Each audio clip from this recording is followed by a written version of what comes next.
अगर इस देश में सबसे ज़्यादा किसी आर्टिकल का मिसयूज़ हुआ तो वो है आर्टिकल 356 और इसी को डिटरमिन करने और इसके मिसयूज़ को रोकने के लिए एक बहुत ही लैंडमार्क जजमेंट आता है जिसका नाम है SR Bommai versus union of India.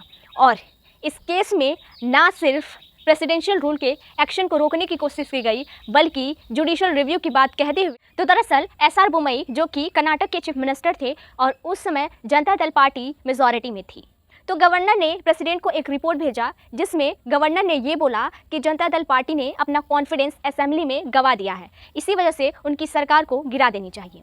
और ये रिपोर्ट भेजने के बाद प्रेसिडेंट ने एसआर बोमई की सरकार को गिरा दिया और वहाँ पे प्रेसिडेंट रूल इस्टेब्लिश कर दिया। एसआर बोमई ने असेंबली में एक मौका भी मांगा कि उन्हें अपना कॉन्फिडेंस गेन करने के लिए एक मौका दी जाए, लेकिन गवर्नर ने उनकी एक ना सुनी।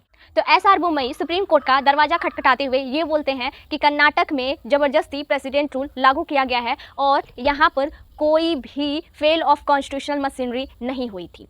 इसी वजह से 9 जजों की बेंच ये बोलती है कि जब तक कि कॉन्स्टिट्यूशनल मशीनरी फेल नहीं हो जाती है तब तक किसी भी स्टेट में प्रेसिडेंट रूल लागू नहीं की जानी चाहिए, और अगर किसी स्टेट में प्रेसिडेंट रूल लागू की जाती है तो उसका जुडिशियल रिव्यू भी किया जाता है।